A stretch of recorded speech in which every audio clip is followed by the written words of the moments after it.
హిందువులకి భగవద్గీత, ముస్లింస్ కి ఖురాన్, అలాగే క్రిస్టియన్స్ కి బైబుల్ ఎంత పవిత్రమైనవో గబ్బర్ సింగ్ సినిమా కూడా పవన్ కళ్యాణ్ గారి ఫ్యాన్స్ కి అంతే పవిత్రమైంది. ఇది నేను అంటున్న మాట అయితే కాదు, గబ్బర్ సింగ్ సినిమా ప్రొడ్యూసర్ బండ్ల గణేష్ గారు అన్న మాట. గబ్బర్ సింగ్ సినిమా మళ్ళీ రీ రిలీజ్ అవటం వల్ల ఈ రోజు అయితే ప్రెస్ మీట్ అయితే పెట్టారు ఆ సినిమా టీం. దాంట్లో మన బండ్ల గణేష్ గారు అలాగే హరీష్ శంకర్ గారు అయితే ఈ సినిమా గురించి చాలా ఆసక్తికరమైన విషయాలు అయితే మనతో షేర్ చేసుకున్నారు. దాంట్లో నాకు బాగా నచ్చింది, ఎమోషనల్ గా అనిపించిన మూమెంట్ అయితే మీకైతే చెప్తాను. అది Gabbar Singh cinema interval shooting జరుగుతున్న రోజులాగానే అందరూ షూటింగ్ స్పాట్ కి అయితే వచ్చేసారు. వాళ్ళతో పాటు ఈ రోజు కొత్తగా ఒక ఫ్యాన్ అయితే వచ్చాడంట మార్నింగ్ 8:30కే. ఆ పొద్దున్న వచ్చిన ఆయన మధ్యాహ్నం 2-3 వరకు అలాగే నుంచిన షూటింగ్ అయితే చూస్తూ ఉన్నాడంట ఆ ఎండలోనే. అది చూసిన డైరెక్టర్ హరీష్ శంకర్ గారు వెళ్ళి, ఎందుకలా ఎండలో నుంచున్నావు, వెళ్ళి మజ్జిగైనా తాగు, లేకపోతే భోజనం అయినా తిను, ఇప్పుడు కళ్యాణ్ గారిని కలవడం అయితే కుదరదు, ఆయన అయితే చాలా అంటే చాలా బిజీగా ఉన్నాడు, ఇంటర్వెల్ షూటింగ్ అయితే జరుగుతుంది, మేము కూడా చాలా అంటే చాలా హడావుడిగా ఉన్నాం ఇప్పుడు, అయినా కళ్యాణ్ గారికి ఇలా కాలేజీలు మానేసి కెరియర్ ని పక్కన పెట్టేసి ఇలా వస్తే మాత్రం ఆయనకైతే అసలు నచ్చదు, కాబట్టి నువ్వైతే వెళ్ళిపో అని అయితే చెప్పాడంట. కానీ హరీష్ శంకర్ గారికి ఆయన ఇచ్చిన రిప్లై అయితే దిమ్మ తిరిగిపోయిందంట. ఆ ఫ్యాన్ ఏమని రిప్లై ఇచ్చాడంటే, ఆయన మైక్రోసాఫ్ట్ లో సీనియర్ మేనేజర్ గా అయితే నెలకి 3 లక్షల జీతంకి అయితే పనిచేస్తున్నాడంట. ఏంటి 3 లక్షల జీతం తీసుకున్న నువ్వు ఇంత ఎండలో పొద్దున్న నుంచి నుంచున్నావా? ఇంకా ఆ ఫ్యాన్ ఏమన్నాడంటే, అన్న ఒక్క హిట్ తీయండి అన్న ఒక్క హిట్ తీయండి అన్న అని హరీష్ శంకర్ గారిని చేతులు పట్టుకుని మరి అడిగాడంట. అలా అడిగిన ఫ్యాన్ పేరే సతీష్ అని, ఆయన ఇప్పుడు స్టేజ్ మీద ఉన్నాడని అందరికైతే చూపించాడు హరీష్ శంకర్ గారు. అసలు ఇది విన్నాక నాకేమనిపించిందంటే, అందరికి ఫ్యాన్స్ ఉంటారు కానీ పవన్ కళ్యాణ్ గారికి భక్తులు ఉంటారు. హరీష్ శంకర్ గారు చెప్పిన ఈ మాట అయితే పచ్చి నిజం అనిపించింది. నెలకు 3 లక్షల జీతం తీసుకుని ఏసీలో పనిచేసే వాడికి అంత ఎండలో నుంచోవాల్సిన అవసరం ఏంటి లేకపోతే? అందుకే అభిమానాన్ని డబ్బుతో కొనలేరు అంటారు అందరూ. అలాంటి అభిమానం పవన్ కళ్యాణ్ గారికే సొంతం. ఇంకా గబ్బర్ సింగ్ సినిమా గురించి మాట్లాడుతూ హరీష్ శంకర్ గారు ఏమన్నారంటే, మన చరిత్రలో గబ్బర్ సింగ్ సినిమా ఉండదు, గబ్బర్ సింగ్ సినిమానే ఒక చరిత్ర అని హరీష్ శంకర్ గారు అయితే అన్నాడు. అదైతే నిజమే, ఒక డికేట్ తర్వాత వచ్చిన బ్లాక్ బాస్టర్ అది. ఇంకా ఈ గబ్బర్ సింగ్ సినిమా వల్ల నా జీవితం అలాగే బండ్ల గణేష్ గారి జీవితం మారిపోయినాయి అని, అలాగే గబ్బర్ సింగ్ సినిమా రిలీజ్ అయ్యి సూపర్ హిట్ అయిపోయిన తర్వాత పవన్ కళ్యాణ్ గారిని అయితే కలిశారంట. అప్పుడు పవన్ కళ్యాణ్ గారు ఈ సినిమా కలెక్షన్స్ గురించి, రికార్డుల గురించి అడుగుతాడేమో అనుకున్నాడంట. కానీ ఆయన ఫ్యాన్స్ అందరూ హ్యాపీనా, మీ ఫ్యామిలీ అందరూ హ్యాపీనా అని అడిగాడంట. దీన్ని బట్టి మనకు అర్థమైంది ఏంటయ్యా అంటే, రికార్డులు పెంచగాని కలెక్షన్స్ పెంచగాని పవన్ కళ్యాణ్ గారికి అయితే ఉండదు. అసలు నిజం చెప్పాలంటే ఆయన సినిమాలు ఆయనే కొన్ని చూడలేదని సర్దార్ గబ్బర్ సింగ్ టైంలో ఒక ఇంటర్వ్యూలో పవన్ కళ్యాణ్ గారే చెప్పారు. ఇంకా ఉస్తాద్ భగత్ సింగ్ సినిమా నుండి ఒక అప్డేట్ ఏమన్నా వస్తుందా పవన్ కళ్యాణ్ గారి బర్త్డేకి అని అడిగితే, ఈసారి బర్త్డేకి ఎటువంటి అప్డేట్ అయితే రాదంట ఆ సినిమా నుండి. ఎందుకంటే పవన్ కళ్యాణ్ గారు షూటింగ్ కి వెళ్ళిందే కొన్ని రోజులు ఆ సినిమాకి. ఆ షూటింగ్ తీసింది కూడా ఆల్రెడీ 2 టీజర్లు, కొన్ని పోస్టర్లు కూడా వదిలేశారు. ఇంకా ఏమైనా కొత్త కంటెంట్ ఇవ్వాలంటే షూటింగ్ అయితే జరగాలి. కాబట్టి ఈసారి బర్త్డేకి ఓజీ సినిమా నుండి అయితే అప్డేట్ వస్తుంది. ఈసారి మేము కూడా ఆ అప్డేట్ నే సెలబ్రేట్ చేద్దాం అనుకుంటున్నాం అని హరీష్ శంకర్ గారు అయితే చెప్పాడు.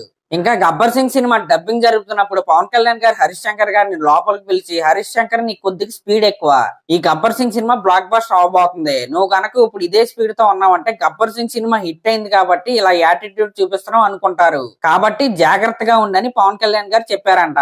ఇంకా ఈ ప్రెస్ మీట్ లో బండ్ల గణేష్ గారు అయితే కొన్ని ఆసక్తికరమైన వ్యాఖ్యలు అయితే చేశారు. ఒక రిపోర్టర్ అడిగిన ప్రశ్నగా ఆయన ఏమన్నాడంటే, నా ప్రాణం పోయినా పవన్ కళ్యాణ్ గారి వైపు అయితే ఏలైతే చూపించను, నా శవం కూడా ఆయన్ని ఒక్క మాట కూడా అనదు, అధికారం ఉన్నప్పుడు ఒకలాగా లేనప్పుడు ఒకలాగా ఉండటం అయితే నాకైతే రాదు. మనందరికీ తెలిసిందే బండ్ల గణేష్ గారికి పవన్ కళ్యాణ్ గారు అంటే విపరీతమైన పిచ్చని. వకీల్ సాబ్ సినిమా ఈవెంట్ లో ఆయన చెప్పిన మాట ఇప్పటికీ ట్రెండింగ్ లోనే ఉంది, ఈశ్వరా పవనేశ్వరా. ఆయన ఇంకా ఏం చెప్పాడంటే, తాను పెట్టుకున్న వాచ్ ఎంత అని తన ఫ్రెండ్ ని అడిగితే 40 లక్షలు అన్నాడంట. అదేంటి అంత రేట్ ఎందుకు ఉందని అడిగితే, ఇది లిమిటెడ్ ఎడిషన్, ప్రపంచంలో 8 మాత్రమే చేశారు, అందుకే అంత రేట్ అని చెప్పాడంట. అలాగే పవన్ కళ్యాణ్ గారు కావచ్చు, చిరంజీవి గారు కావచ్చు, మోడీ గారు కావచ్చు, అలాగే మన రేవంత్ రెడ్డి గారు కావచ్చు, ఇంకా చంద్రబాబు నాయుడు గారు కావచ్చు, ఇలాంటి వాళ్ళందరూ లిమిటెడ్ ఎడిషన్ అంట. 130 కోట్ల మంది ఉన్న మన దేశంలో ఇలాంటి లిమిటెడ్ ఎడిషన్ లో కొంతమందే ఉన్నారు. అలాంటి వాళ్ళని ప్రేమించాలి, పూజించాలి, గౌరవించాలి. అంతేగాని వాళ్ళు మనం ఒకటే అనుకుంటే ఎలా? అలాంటి వాళ్ళు పెద్ద ఎర్రి పప్పలని ఆయన అయితే అన్నాడు.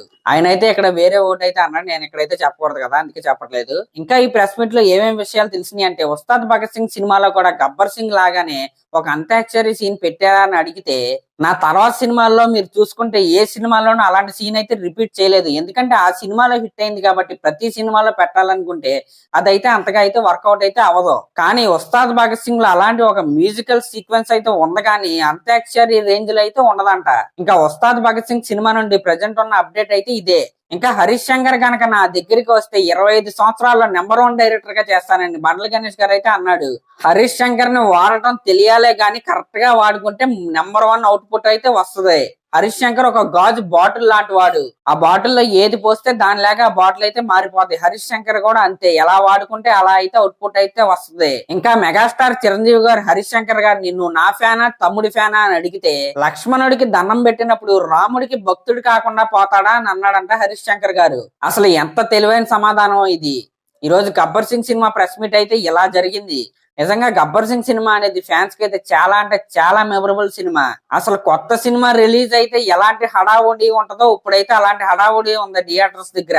అంటే రిలీజ్ సినిమాకి కూడా టికెట్స్ కోసం లిటరల్ గా కొట్టుకుంటున్నారు. కొన్ని వందలు పెట్టి అయితే బ్లాక్ లో టికెట్లు అయితే కొంటున్నారు హైదరాబాద్ లో అయితే. మరి పవన్ కళ్యాణ్ గారి ఫ్యాన్స్ కి ఊపిరి పోసిన సినిమా ఇది. మరి ఈ మాత్రం ఉండకపోతే ఎలాగా? ఇంకా దీనికే ఎలా ఉంటే దాని తర్వాత ఓజీ సినిమా ఉన్న హైప్ కి అయితే థియేటర్స్ తగలబెట్టేస్తారేమో. నాకు తెలుసు ఓజీ సినిమాకి అయితే స్కై ఈజ్ ద లిమిట్ అంతే, దీంట్లో ఎటువంటి డౌట్ అయితే లేదు. Gabbar Singh cinema advance sales లోనే 3 crores అయితే దాటేసింది. నాకు తెలిసి రేపటికి 4 కోట్ల మార్క్ అయితే టచ్ చేస్తుంది ఈ సినిమా. ఎప్పటి వరకు తెలుగులో రిలీజ్ అయిన ప్రతి రిలీజ్ రికార్డ్ ని ఈ సినిమా అయితే తుడిచిపెట్టి మడత పెట్టి లేపేయబోతుంది. దీంట్లో ఎవ్వరూ ఎటువంటి డౌట్స్ అయితే పడాల్సిన అవసరం అయితే లేదు. ఏకంగా బండ్ల గణేష్ గారికి ఫోన్ చేసి సినిమా టికెట్లు ఇప్పించమని అడుగుతున్నారంట. మీరే చూసుకోండి ఈ సినిమా మానియా ఏ రేంజ్ లో ఉందో. చూద్దాం మరి ఈ సినిమా ఇంకా ముందు ముందు ఎలాంటి రికార్డ్స్ క్రియేట్ చేస్తుందో. సరే మరి ఈ వీడియో కనుక మీకు నచ్చినట్లయితే సబ్స్క్రైబ్ చేసుకోండి, అలాగే ఒక కామెంట్ అయితే చేయండి. Thank you.